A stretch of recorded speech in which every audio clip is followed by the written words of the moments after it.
Fir'awn was to Mūsā. He was the Fir'awn to our Prophet Muḥammad sallallahu alaihi wasallam. This man, a symbol of arrogance and cruelty, promised to destroy Islam and its prophet with his power, family, and wealth. He was one of the most important people in Mecca, but he would be remembered as the father of ignorance. His story is not just about one man. It is the battle between truth and falsehood. Why did Abu Jahl fight so hard? Was he truly unaware? His defeat at Badr and his pride that lasted until his final breath, the painful end of the pharaoh of the Ummah, Abu Jahl, will surprise you. Now before you, the untold story of Abu Jahl, with details that most people do not know. Subscribe to the channel now so you don't miss these Islamic videos. Abu Jahl, whose real name was Amir bin Hisham bin al-Muhira, belonged to the Makhzūm tribe, one of the most influential tribes of Mecca. The Makhzūm tribe was one of the strongest and most respected branches of Quraysh and was responsible for Mecca's defense. Because of this, Abu Jahl was raised with leadership qualities from childhood. His exact birth date is unknown, but it is estimated that he was a few years older than Hazrat Muhammad sallallahu alaihi wasallam. His family was among the wealthiest and most powerful in Mecca. His father, Hisham bin al-Mughira, was a respected leader in Quraysh and a wealthy merchant. He sent and received goods across the Arabian Peninsula through trade caravans, accumulating great wealth. Abu Jahl grew up in luxury and comfort. He received the best education of his time, learned to read and write, and became skilled in poetry and public speaking. From a young age, he stood out for his intelligence, speaking ability, and charismatic personality. His influence in society allowed him to play an active role in Mecca's social and economic life. He acted as a mediator in tribal disputes and had a say in important decisions. For him, family, honor, and tribal reputation were the most important things. He played a significant role in Mecca's social and political affairs, shaping the future of the community. He was deeply attached to traditions and the beliefs of his ancestors. As a defender of idol worship, he believed that the religious and social structure of Mecca had to be preserved. The idols in the Kaaba were not just religious symbols, but also a source of Mecca's economic power. Pilgrims from different parts of the Arabian Peninsula visited the Kaaba, boosting the city's trade. Because of this, Abu Jahl saw any disruption of the existing order as unacceptable. He considered it his duty to protect the honor of the Kaaba and Mecca. In 610, Hazrat Muhammad sallallahu alaihi wasallam began calling people to Islam after receiving revelations in the cave of Hira. The belief in one Allah, the rejection of idol worship, and the principles of social justice disturbed the Meccan leaders. Abu Jahl was one of the harshest opponents of this new religion. He believed that the spread of Islam would threaten his authority, family honor, and the balance of society. He also knew that his economic interests would be at risk. At first, he did not take the message of Hazrat Muhammad sallallahu alaihi wasallam seriously, but as Islam quickly spread, especially among the youth, slaves, and women, he became worried. Because of this, he took various measures. He became the mastermind behind the persecution and oppression of Muslims. His plans included isolating Muslims from society, putting them in economic hardship, and even subjecting them to physical torture. Sumayya bint Hayat and Yasir bin Amir, who are considered the first martyrs of Islam, were among the first Muslims to suffer under Abu Jahl's oppression. This family, who had embraced Islam together, was subjected to severe torture to make them renounce their faith. Abu Jahl personally tortured Sumayya, trying to force her to give up her belief. However, when she remained steadfast, he became enraged and martyred her with his spear. Yasir was also tortured and killed in a similar way. Their perseverance and patience became an example for other Muslims and were recorded in Islamic history with honor. Bilal al-Habashi was an Abyssinian slave who served under his master. His acceptance of Islam angered Abu Jahl and the other Meccan leaders. Abu Jahl ordered severe torture to force Bilal to abandon his faith. Bilal was laid on the burning sand, and heavy stones were placed on his body, and he was left hungry and thirsty. However, he continued to shout, "Ahad! Ahad!" declaring the oneness of Allah. This resistance became legendary among Muslims, and Bilal became one of the most important figures in Islam. Later, Hazrat Abu Bakr bought Bilal and set him free. Abu Jahl's enmity was not only against Muslims, he also directly attacked Hazrat Muhammad sallallahu alaihi wasallam. His goal was to destroy the Prophet's reputation among the people and stop his message. Once, while the Prophet was praying near the Kaaba, Abu Jahl and his friends threw a camel's stomach on him. This was one of the moments that tested the patience of Muslims. Hazrat Fatima, while cleaning the dirt off her father, could not hold back her tears.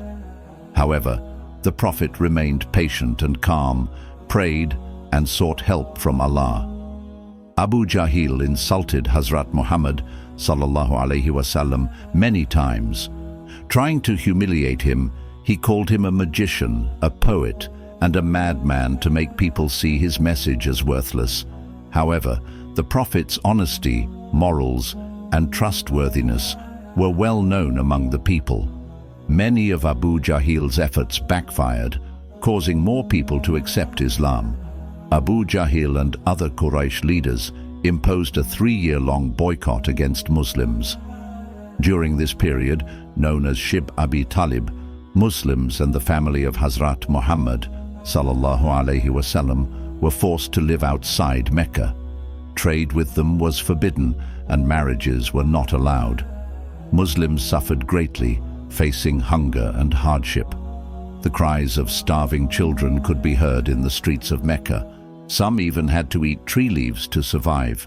But despite all the difficulties, they did not give up their faith. The boycott ended when some Meccans felt guilty and tore up the agreement. Abu Jahl's arrogance and stubbornness prevented him from seeing the truth. It is said that one night, while near the Kaaba, he listened to the Quran recited by Hazrat Muhammad sallallahu alaihi wasallam, and he was deeply moved. He was amazed by the beauty and depth of the verses. However, because of his pride and position in society, he could not accept it. He once told his friends, "I know that what Muhammad says is true, but I cannot be equal to him." These inner conflicts only made him more hostile. Even after Muslims migrated to Medina, Abu Jahl continued his hostility. The safety of trade caravans was now at risk. When there was a possibility that a caravan led by Abu Sufyan might be attacked by Muslims, Abu Jahl gathered the Meccan army and decided to go to war. Some Meccan leaders were hesitant about war, but Abu Jahl strongly insisted on fighting. He convinced others by saying that Muslims were a threat to Mecca and its trade routes. He also promised great wealth if they won the war. With this, the Meccan army set out for Badr. The Battle of Badr, which took place in 624, was a turning point in Islamic history. Abu Jahl participated as the commander of the Meccan army. Despite having a larger army, they were shocked by the Muslim strategy and strong belief. Before the battle, Abu Jahl gave speeches to motivate his army and was confident of victory. However, two young men, Sa'd bin Murad and Auf bin Harith, had heard of his oppression and vowed to kill him. After intense fighting, Abu Jahl was seriously wounded. After the battle, Hazrat Abdullah bin Masud found him lying on the ground, injured. Abdullah bin Masud said, "Abu Jahl, where is your arrogance now? Did Allah not bring you down?" Abu Jahl replied, "Who is greater than me? I only regret that the one killing me is someone as weak as you." These words show that his pride and arrogance remained until his last breath. Abdullah bin Mas'ud confirmed his death and declared it a great victory for Islam. Abu Jahl's death was a heavy blow to the Quraysh of Mecca. The loss of their leader weakened their morale and reduced their ability to stop the spread of Islam. For Muslims, this was a great victory and a source of motivation. The Battle of Badr played a major role in strengthening Islam and boosting the confidence of Muslims. Additionally, with the help of Allah, this battle showed how a small and weak group could achieve victory. Abu Jahl's family and relatives also played important roles in the fight against Islam. However, some of his family members later accepted Islam. His son, Ikrimah bin Abu Jahl, at first followed in his father's footsteps and fought against Islam. But after the conquest of Mecca, he became a Muslim and earned an important place in Islamic history. Unlike his father, Ikrimah was a sincere Muslim and made great contributions to Islam. He was martyred in the Battle of Yarmouk. His brother, Harith bin Hisham, was also against Islam in the beginning, but later he too accepted Islam and helped spread the religion. The transformation within Abu Jahl's family was a sign of how Islam could enter hearts and change lives. Abu Jahl is remembered in Islamic history as a symbol of denial, oppression, and arrogance. His title, Abu Jahl, meaning father of ignorance, does not refer to a lack of knowledge, but to his stubbornness and refusal to accept the truth. Even though his real name was Ahmed bin Hisham, Muslims called him Abu Jahl to emphasize his attitude and character. In Islamic sources, his actions and behavior are frequently criticized as a warning for believers. Although his name is not directly mentioned in the Quran, there are references to arrogant and disbelieving individuals like him in Surat Al-Alaq. A person who tries to stop others from praying is mentioned, and it is interpreted that this refers to Abu Jahl. Also, it is said that Surat Al-Falaq and Surat An-Nas teach Muslims to seek protection from people like him. The life of Abu Jahl is an example of how arrogance and pride can lead to destruction. Arrogance blinds a person to the truth and pushes them toward the wrong path. Abu Jahl knew the truth, but his pride prevented him from accepting it, which led to his downfall. Muslims remained firm in their faith, and their patience eventually brought them victory. Their resistance in difficult times was recorded in history with honor. Oppression and injustice are always destined to be defeated.